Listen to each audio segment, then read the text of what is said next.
Climate Change Conference in Paris. A new legally binding global agreement has been endorsed by almost 200 countries after 2 weeks of highly charged negotiations. It's the first time ever global climate treaty combining both rich and poor countries to combat climate change. C'est un petit marteau. History in the making. De grandes choses. As the Paris 2015 Climate Change Summit ends on a high note.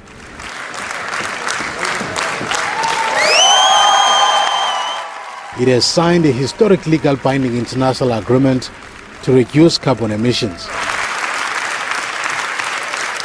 with South Africa having been in the forefront of these negotiations since they were relaunched in Durban in 2011.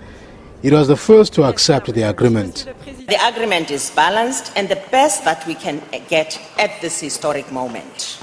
We accept this text without amendments.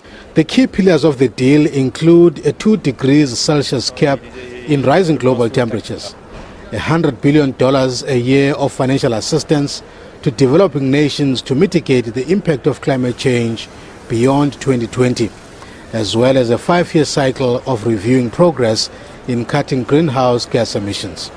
We have concluded a new global legal agreement that will see all countries commit to taking ambitious steps in accordance with their national circumstances and capabilities.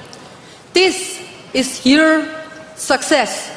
This is our success. It's a success of all countries. The current agreement strikes the right balance between the developed countries and the developing parties. The right balance between mitigation and adaptation, the right balance between the means of implementation and ambition. While the agreement does not satisfy everybody, it has been welcomed as a historic turning point in the battle to transform the world economy from being driven by dangerous fossil fuels. The next mountain to climb now is the implementation of this agreement, and for that to happen, these countries will have to take it back to their own governments to ratify it. They've got 5 years to do so because it will become only effective in 2020 when it replaces the current Kyoto Protocol. Tammy Dixon, SABC News in Paris.